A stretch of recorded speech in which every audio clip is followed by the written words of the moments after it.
reality-driven episode for you. And if you don't know what that means, well, today's topic is about augmented and virtual realities. And probably we'll get into the mixing of those or the blending of those and what that means for our future.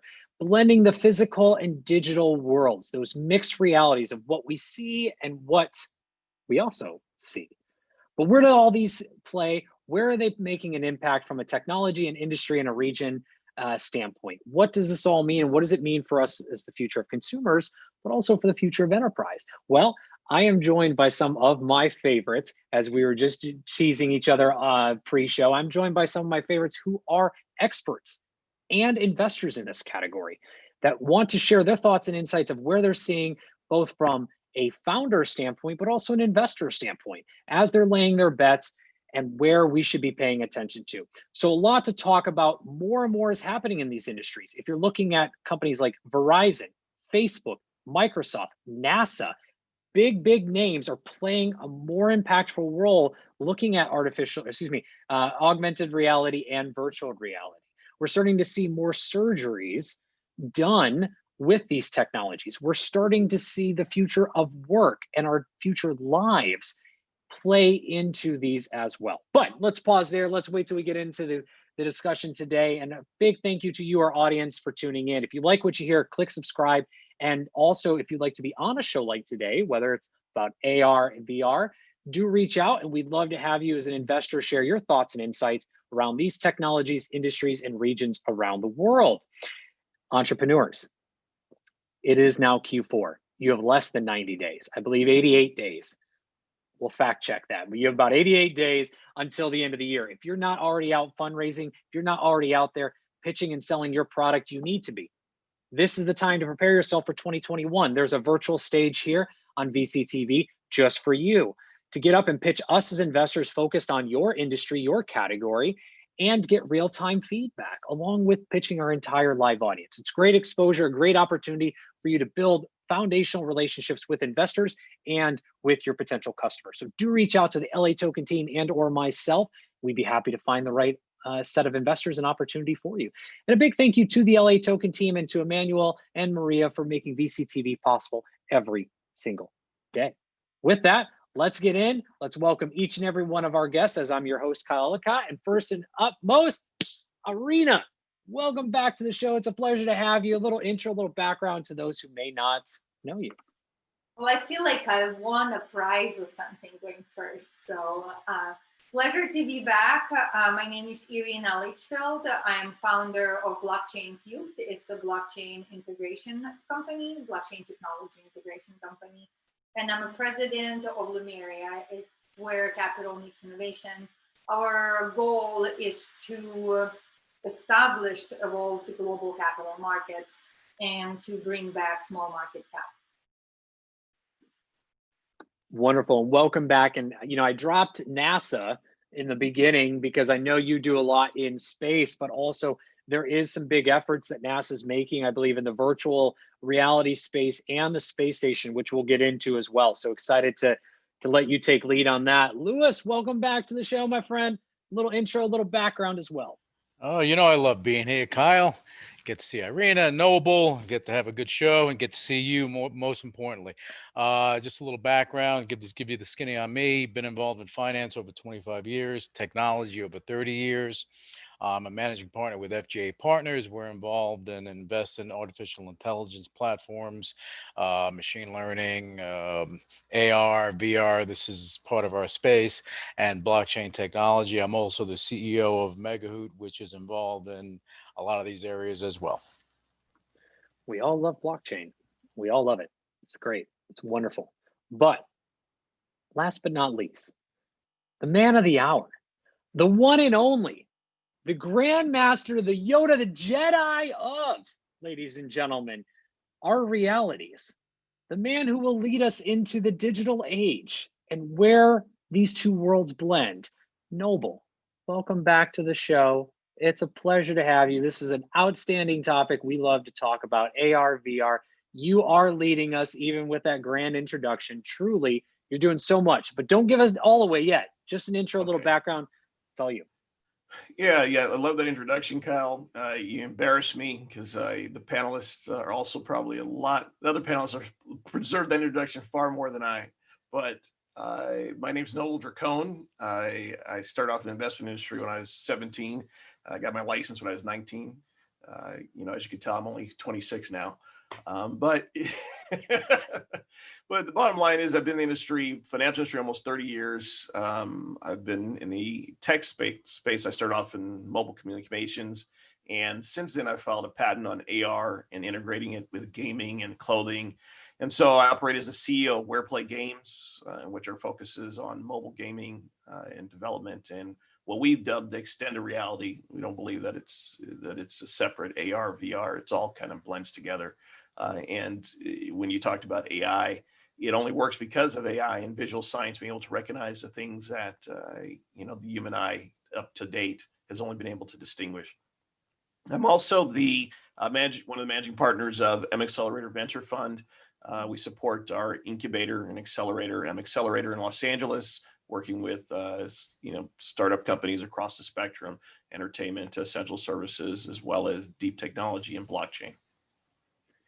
Wonderful. And you're right. I thought it was a slip up. It was really my mind already getting ahead of myself. Here we are on the panel going to be talking about artificial intelligence as well. And what's really exciting about these worlds, and Noble, you're already teasing it, is how much potential there is as we look at the convergence of other technologies being integrated, right? Bringing in artificial intelligence, bringing in data and data models, and how that can lead to the future of the future use cases, I should say, of these technologies and where they're applied within the enterprise. And there's a lot to talk about, but I want to come to each of you first as to what you're seeing as the current state. We're less than 90 days out of Q4 in 2020 here. A lot has happened in 2020, but what's to come? I mean, where are we today with AR and VR? We've had a few big announcements this year, a few teases as well. And we're looking at 2021 now. So where are we as the current state? Irina, let's start with you. Noble will come around all the way to you, closing it out. So Irina, to you. Hardware update, I think, is kind of the biggest need that we have because, especially for VR, it's extremely bulky and painful to be in it for a long time. And so that is something I believe that is a bottleneck right now to the experiences. Of course, the authenticity of experiences are there as need as well. But I think that the hardware is where the opportunities are. So how do we upgrade the hardware? Not to be just comfortable, but also to be more centralized. We need to be able to smell, we need to be able to feel, to at least to a point to where maybe there's some kind of a pressure on our pincer that is actually, stimulated to simulate us maybe touching something. So, and suits, now I know that in kind of a upscale, it is happening already in the world of development, to where those who are privileged have ability to have tried these suits and stuff. But I think that next year, 2021, is going to kind of go into public, in upgraded hardware. Absolutely. Lewis, to you. What are you seeing as the current state now as we look towards the next year? Look, artificial intelligence is the center of everything. Without the machine learning, these platforms won't be able to operate at optimum efficiency. Augmented reality is definitely there, and in education, any type of learning tools and gaming and things of that nature. There's so much growth potential in these areas that it's amazing. But as I said, the incorporation of machine learning into that is going to be important, especially with the learning, not with the gaming as well, because you have AI that's at the center of as I said, center of everything. Okay, we're going to see more augmented reality showing up in manufacturing for training purposes. You mentioned NASA there as well. The Space Force, they're doing it there. I guarantee you the United States Marine Corps is going to want to be utilizing it as well, because every branch of the military is getting more so into technology, and we're going to see more of this stuff happening. So all industries, even the medical industry, students that are learning, and when you go, and it's cost effective, when you go and you learn utilizing augmented reality, I mean, and Irina touched on this. If you have, certain products that help you to touch and feel, and how things are, it can help you to first for the business owner or the company owner, the CEO, to save money on training these people live. They can do it there. Then in real life situations, they'll be prepared. So all this stuff is going to come together. And I think with VR, it's going to take time for everything to fall into place. We're not ready player one yet, but it's going to grow, and it's going to happen at some point. Don't know when, but it will happen at some point. I'm ready for it, but also I agree, we're not quite there, right? We're just now starting to introduce the direct to avatar model, and the idea that we're going to have more of a digital representation of ourselves, even though we're living our lives more online than ever. I mean, right now But about 60. 5G is going to be a big factor. You're reading my mind. We're all in sync here. I mean, right now we've got 62% of the population who has a cell phone in their hands. It's almost 5 billion, about 4.8 billion people, according to the recent statistics here in 2020. We've got almost 4.6 billion, so just shy of that, about 60% of the world's population who has internet access here as of 2020. How does that change all of this? And this is, again, setting the foundation for a decade ahead, which is important to remember as before Noble jumps in here, is that some of this stuff we're talking about today, it's okay that it's not happening today.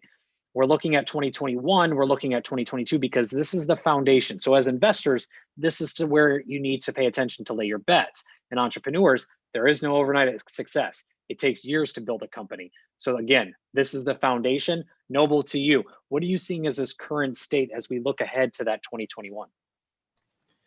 There's a couple things, because this is the space that I'm always fixated on.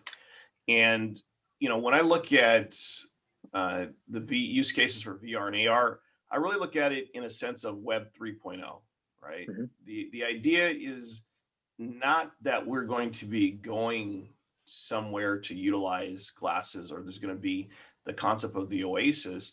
It's really the overlay of the oasis on our day to day.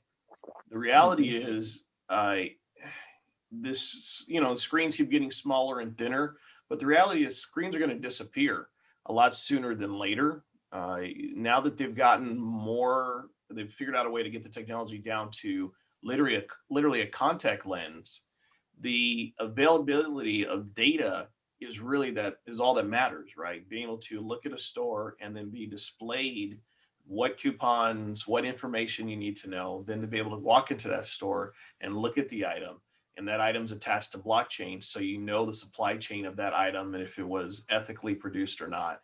All that data access does not have to be where we type it in, scan a QR code, or any of those things. We have all the components necessary to drive the internet into the real world in which we're living. And so that leap, whether it's 5G or quote unquote connected cities, because that's really the biggest drive, it's going from the idea that you go to the internet to go look at things, but instead the city is fully wired for information delivery. The way I see it is really the venture capitalists and a lot of the PEs, because they got burned so aggressively 3 to 5 years ago on VR, they haven't come back and leapt into the space with the same kind of verb that we all can imagine what the next phase is. Everyone's toiling away on multiple different iterations, and there's investments piecemeal happening. And at some point, there'll be a convergence. But the reality is the technology is driving forward. Right now we're looking at investing in a company called Vidit, and we'll talk more about it later. They've figured out a great way with their AI to incorporate AR and create almost a TikTok format, so that anyone can create their own AR experiences tethered to specific items. So we really, the belief is that there's this place that we're going to go, and there's going to be these glasses that are going to take us to other worlds. But the reality is most of us just want access to our world, and we want to know more information about what we're doing to be able to look at a plant if you're caught in the forest, quote unquote, and know if it's edible or poisonous.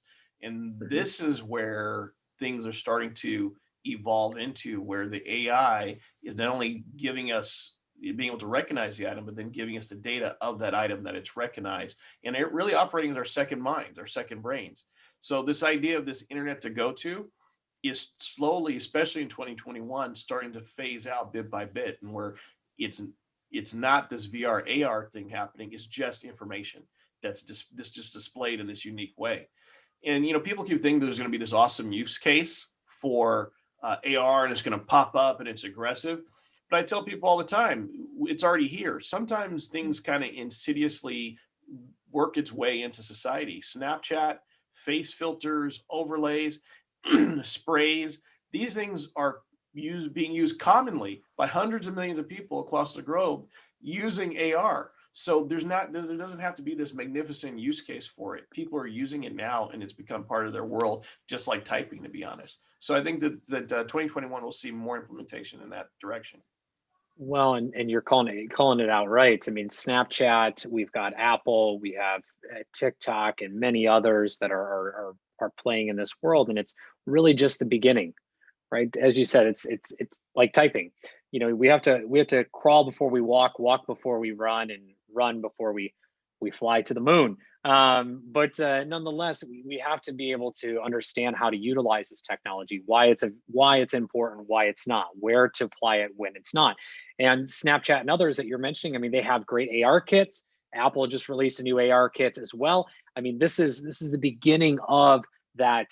And I'll use your reference of blending the information with our current world and giving people what they're looking for.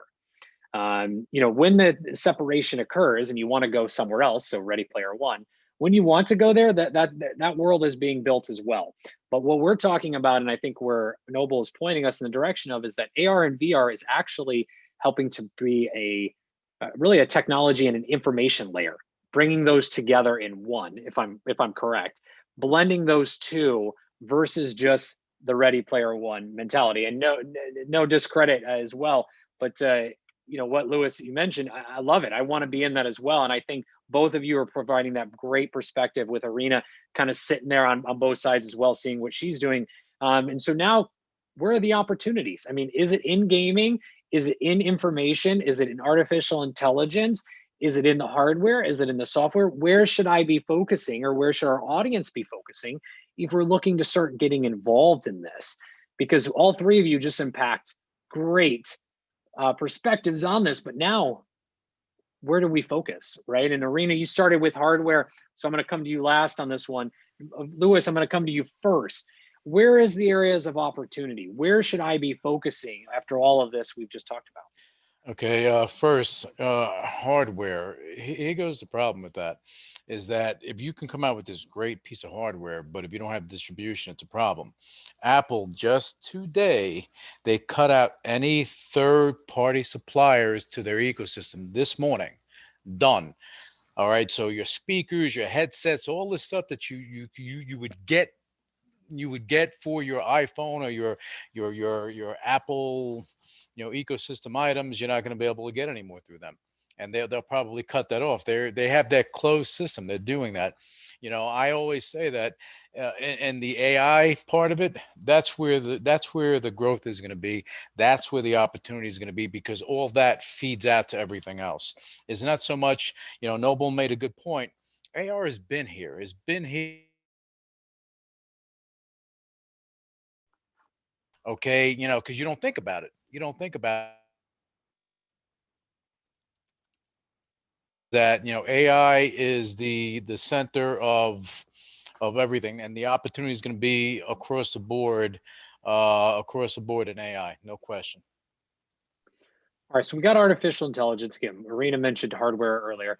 Noble, I'm going to come to you on this, and Irina, again, you're going to be coming to here in just a second. But Noble, you focus on all of this.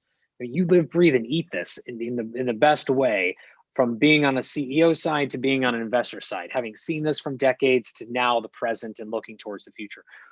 Where am I placing my bets? Where should we be looking? For me, my focus is always on the creativity of the people. And so I look for good programmers who have good use cases that they're looking to develop in this technology. it's great to have the AI, but I always think of that as almost like the operating system. You still have to be able to tell it what to do and tell it where to look and where is it taking and interpreting the data. So my focus is really 100% on people who can take all this raw material, whether it be hardware or soft or just operating systems, and then be able to drive some kind of use case. Snapchat still is considered one of the most stable AR systems out there. And when you can instantaneously create filters, you can't lose by taking advantage of companies that are finding unique ways to apply the technology. I believe 100% in gaming because games are how human beings learn, and that's what gets them excited. That's what drives them. And so we're always focusing on games and figuring out use cases for AR in a gaming format that gets people into pattern recognition and then be able to drive them through the reward loop of doing AR. We created, when I filed the patent, that was the entire intent, that the clothing itself that people wore would tell them information about how they played, what characters they had, and then they could interact with people by seeing their other clothing and then playing with their characters on their clothing and creating that whole reward loop of fun, energy, energism, and then be able to then go back and share that with other people because now your clothes are displaying and having that conversation without you saying anything at all. And so it's really the idea of driving people uh, through just use cases. And I think the one that we've always discovered with new technology has always been advertising. The question, when radio first came out, how do we pay for radio? We have to advertise. How do we pay for television? We have to advertise. And so one of the most ubiquitous use cases, but unfortunately one of the most abused, is driving people to buy items, getting them to take it, using new forms of product placement.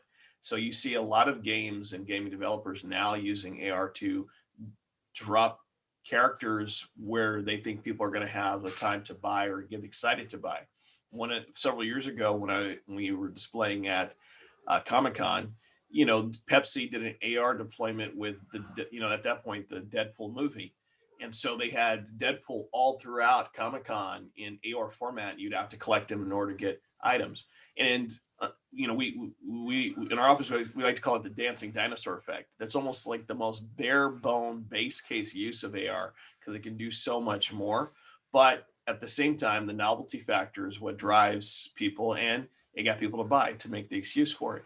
So until companies really embrace that AR has a great way of just sharing the information of the product, and then, in Irina can attest to this, when you start combining this with the DLT or blockchain, until they start realizing that this is instantaneous information delivery, we're always going to, for I think the next year and several years to come, we're going to see really, I think, silly use cases. But those people who are building really awesome versions of AR behind the scenes, that's where I put my bet. I love it. Irina, to you, same question. Education, I think, is kind of the biggest bottleneck we have. Education for our children and education of adults. Role-playing strategies are very important. So how do we actually integrate person into the experience? It is very important too for kind of evolution of space as well. So my daughter plays a game where you go to a space station, and it's amazing how terrifying it is. You're not going to go anywhere, but you hold on to that space station, look down, and like, oh my gosh, what's going to happen? And so I think that's a big aspect that we have now, and we need that a lot. A lot of parents are choosing to keep their children home. So how do we actually provide better education, and how do we widen that education? So not just the traditional educational system, but what are the skills that we need to embrace into what it is like to be a happy, well-rounded, successful human being, and how do we design technology to facilitate that? And that goes to emotional fitness. A rise in application of AR and VR in emotional fitness is apparent now.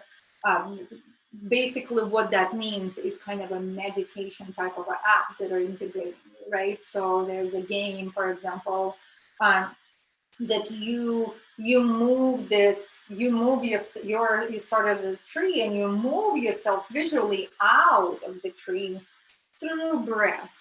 And so basically your experience changes, and it's a game. Basically it's kind of a design to expand your consciousness and to have a somewhat very beginning level of transcendental meditation experience, but very basic level. But it really depends on whether you're breathing or not, and so it allow people to have that emotional fitness, right? Emotional fitness in a way to where when you breathe, you calm, your nervous system calms more down, and you have that ability to just really center yourself and be entertained by the visual, and now have a realization, oh, well, this is modeled after experience that I can actually simulate in just doing it, not in the technology. So emotional fitness in VR is very interesting, and it's much needed. Some of the unspoken things that are happening all over America, and I know it's happening in America right now, is private emotional fitness gathering, where people that are providing emotional service are gathering up. So might that be a lucid lights? It's a light that stimulates your release of melatonin and ability to be surrounded into kind of like really bright, saturated colors all the way around you. So we can biohack our way through technology to have these experiences. And so these gatherings are private and they're very expensive, and the service providers are gathering up. And so technology service providers are also gathering up. So there's this whole, everything stopped except emotional fitness, and emotional fitness actually has road shows, okay, all over America, where people go in and have a 3-5 day this immersive integration, and that integration happens often through technologies, through application of technology. So, and I think, of course, marrying that emotional fitness applications in VR and AR into education, I think is where really a golden kind of a ticket is. And the beauty is that these companies are here and they're doing these things, and it's just the beginning. So that's where I see big opportunities. I love it. And looking now more at the enterprise, I mean, what are some of the challenges where, AR and VR will have entering a bigger role in within the enterprise? I think within consumer, it's obvious as to kind of what Noble touched on, is it's a long progression educating us as individuals how to best utilize and not maybe get overwhelmed by some of this information that's being combined with technology. But from the enterprise, where are some of those challenges? Because we know that in the audience, we've got both investors and we've got entrepreneurs. Entrepreneurs looking to get enterprises as customers and build into that technical stack, which has its own troubles. And then investors that are looking for those types of companies. So as these businesses start to look at enterprise and technology starts to move into those use cases, where are some of those challenges? So Lewis, I think, Irina, go ahead. You're already on mute. Go ahead. It's obvious training. The training is the key. We need to be able to simulate that idea of the sitting around the round table, and then also ability to be able to train our people. Enterprises are being kind of hurt by that quite a lot, and so I think that enterprises benefit from it the most right now. Lewis. See, Irina just jumped in there and started talking. But no, she's absolutely correct. The on an enterprise level, the training is important. So they're utilizing it now in manufacturing. They're utilizing it in other industries. So I think the adoption of it is going to increase because it's cost effective. If you have something that's cost effective, efficient, and you're able to train people that normally would cost you so much more to train them, a mechanic or even in the medical profession would cost you so much more to train them to do a certain thing, and you're able to do it course effectively, and they can do it on their own time as well, it's going to be a win. And I believe that more on an enterprise level, they're going to adopt it more and more, and they're doing it behind the scenes. We just don't hear about it, but it is happening because I've seen it myself. And just to touch on one thing, anyone that wants to know about augmented reality, just look at Corning. And Kyle and I spoke about this before. Corning, the was it the House of Glass or the Future of Mhm. Glass, and how they do it, and the technology. And this was a concept 7, 8 years ago, and now it's possible. It's possible as we move forward. Absolutely. And if you haven't watched that video, along with a few others out there, they're fascinating as to where they are projecting the future of this connected world that we're moving into. But as Noble mentioned, a lot of that is going to be driven by, or no pun intended, but a little bit by, these future cities that are being put together and the connectivity coming into that layer. But Noble, to you, where are you seeing those challenges at the level of enterprise, entering in the enterprise? Yeah, so the challenge is, pre-COVID, I had a whole bunch of different answers, right? Because we were in a different world in which there were more people employed, and the drive was to, get people uh, better employed by training them. But now, I think that the instance in where AR is being used is, especially enterprise level, is more in the crutch area where there is a lack of knowledge because the people who were the most well versed are gone now. So being able to pull up instant schematics, particularly for very complex machinery, because people either retired or there are no more new people coming into those jobs. We have a whole entire shortage of people who are willing to be mechanics, who are willing to be AC guys, electricians. And so the people who are now in those jobs or those fields find that there's just a gap in knowledge. And so the people that enter it, how they're mitigating that is by providing just instantaneous information. Again, that information gap of what it is that this particular item is doing. And yeah, it's been in existence for a while. A ton of oil companies use it to relay information back to their employees. And again, we're all trying to parse this stuff out, but it's all interconnected. So they're actually using IoT to feed the information back through AR. So they'll have sensors laid out all the way across the entire the oil rig setup, explaining what the pressure levels are, what the issues are, where the valves are, what's happening, where this all works together. And then they'll feed back in AR to the new oil hand who comes on deck to be able to say, this is what you're monitoring. You'll know when these pressure valves are broken, and you'll be able to go to the location and be able to fix it all in AR. So there's some really advanced things that are happening in the enterprise level. And just like the PC was not at people's homes when we first saw the revolution, right? It was in the workplace, and people got used to using PCs in work.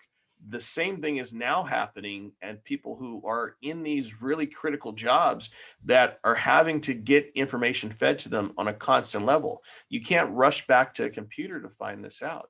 It has to be talking to you in real time. And that's what AR is allowing these things to visually see. The biggest challenge in the enterprise level is figuring out a way to, and this is always, this whole battle with AI in general, because this is, again, another form of AI. How do you continue to allow people to be employed when you create such a huge efficiency to allow one person to be able to collect the data, collect the training, in which you had to have 2 or 3 people at one time, where you had the trainer and then they would train a few people, but instead you're being able to relay the information, play back pre-recorded videos in overlay simultaneously while they're doing the actual work.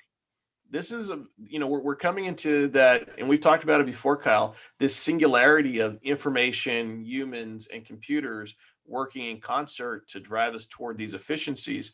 What does that mean for everybody else? And so and then is that the best use case, right?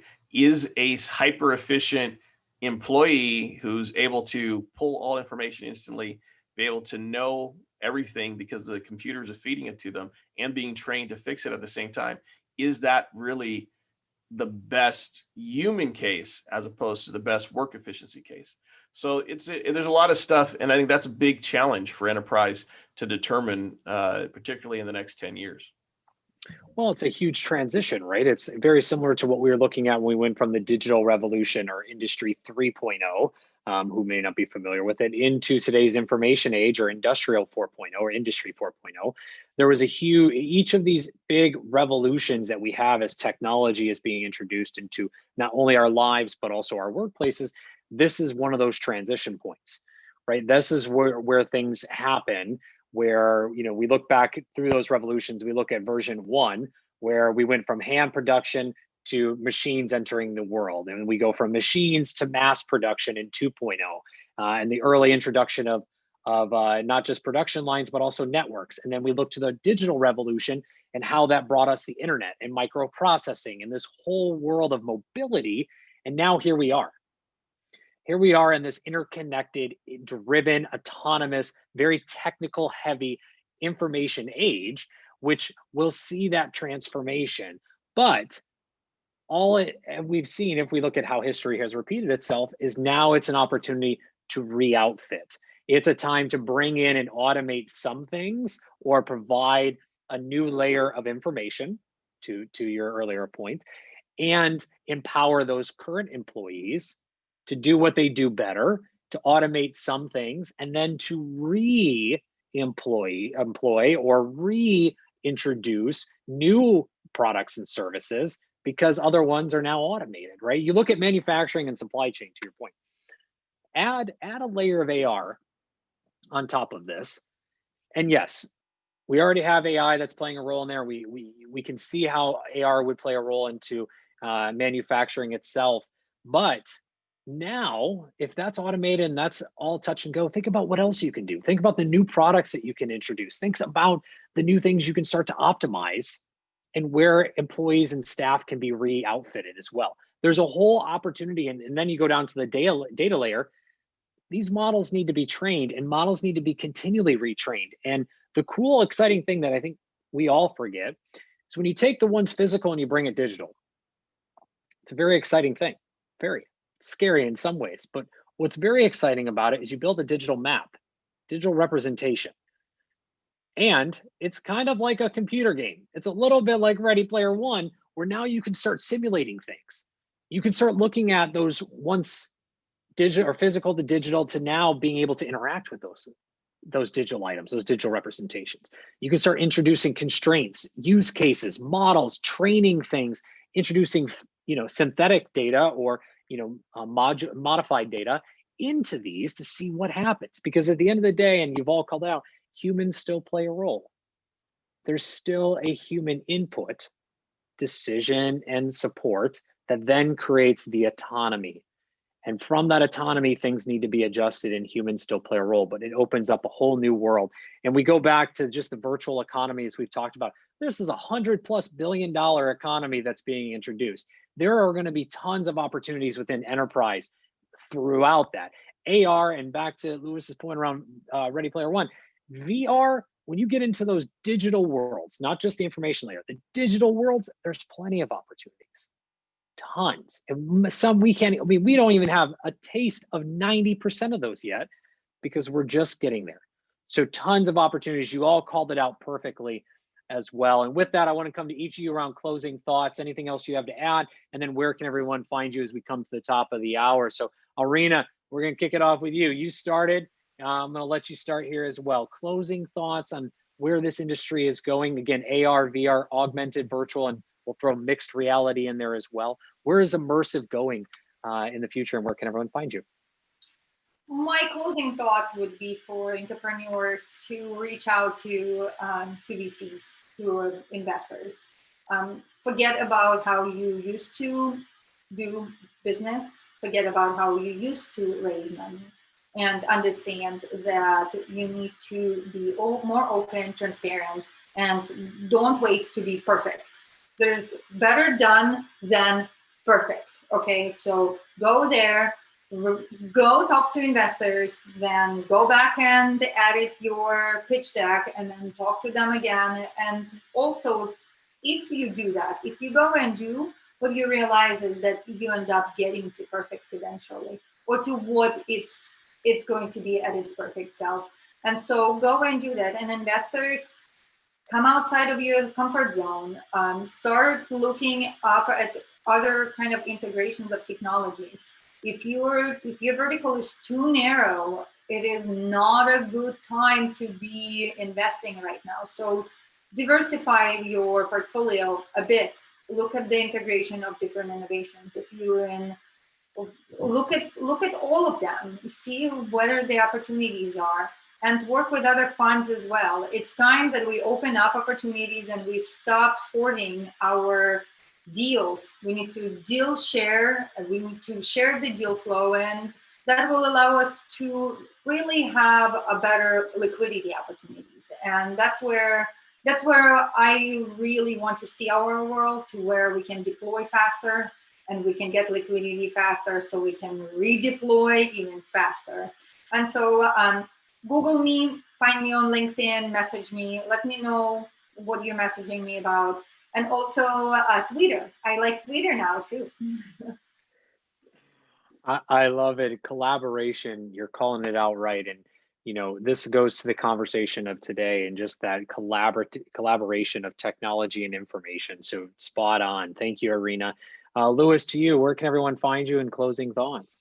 Well, my closing thoughts, and I think about technology as such. Way back when there was the oil lamp, right? Rockefeller, he had this, and Edison created electricity. There was such a battle for that change, okay, and there was no embracing it. It took a long time to embrace it, but look at us now. Without that, we wouldn't be where we are. I feel that technology right now, and the entrepreneurs that are, or the dreamers, let's call them dreamers, that are involved in this space, they have to look at the opportunity. Noble hit a lot of nails on the head as far as, with AR on the gaming end and on the educational end. You have AWS, you have other platforms that are creating the nuts and bolts for you to create this stuff. So it becomes very interesting. I think a lot of opportunity is going to be there. And I say be fearless always. Anyone, you can find me on, you can find out more about me on FGA Partners. Irina mentioned Twitter. I'm all about social media, so you can find me out there too, LinkedIn, so on and so forth. And I want to, thank you, Kyle, for putting on a great panel. This was a lot of fun today. Thank you. Teamwork. Y'all made it good. I just pointed and directed. You guys did all the work. And Noble, to you.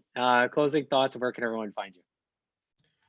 Closing thoughts. We're at that phase where you're talking about industrialization and how we went through the different phases.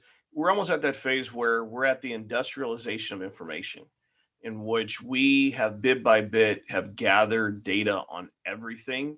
And now we're at that point of where we're at the interpretation component of what does all this data mean. And so we're now being able a way to make it accessible, instantly available through AR and AI to humans to be able to take that data and do something with it. And that's a real phenomenal point in our history. There used to be a guy in again, just to go to Lewis's point, the battle between encyclopedias and the internet was crazy. The kids, people would literally go door to door, and nobody remembers. I remember it, and maybe one or two people remember it. Go door to door, convincing families that they could have all the knowledge possible in these encyclopedic books from A to Z from the globe. And then the internet eliminated that. Kids really don't even go to the library. I lived in the library, and my kids go and they pick up books and the like, but for data and information, we go to the internet. And so now that's changed. This is the new, and AR is going to facilitate that. It's easy to reach out to me. You can find me on LinkedIn. That's probably my preferred method. You can use my last name, Dracone, on Twitter to reach out to me on Twitter. I try and keep up with it. I've discovered it, but I'm not that good with it, but I do my best. And for the most part, if you're looking to co-invest or you want to, be a follow investor in projects, I'm always open for anything in DLT, NFT, as well as in tech. If you're looking to invest in our accelerator, we're open and we're always looking for investors who want to participate because we have a 300 company mandate in which we're looking to help 300 entrepreneurs over the next 3 years in the pre-seed and seed level. So, I'm open for all opportunities and good people. Wonderful. And thank you all so much for taking your time today and sharing your thoughts and insights about these technologies. Again, AR and VR, augmented and virtual reality. And also thank you to our audience for tuning in today. If you like what you heard, click subscribe, give us a thumbs up. Do reach out if you'd like to be on a show like today with other investors focused on your areas of technology industries or regions around the world. We'd love to find the right spot for you. Entrepreneurs, there is a virtual stage here, so do reach out to the LA Token team and or myself, and we'd be happy to pair you with great investors. And an episode similar today, thank you, Lewis, where you can get up on the virtual stage, pitch us, get feedback, and also to our live audience. Big thank you to the LA Token team and Emmanuel for making VCTV possible every single day. Again, thank you all so much for your time today, Irina, Lewis, and Noble. It was a pleasure seeing each of you. And I'm your host, Kyle Ellicott. We'll be back here tomorrow with more editions of VCTV. You can find us all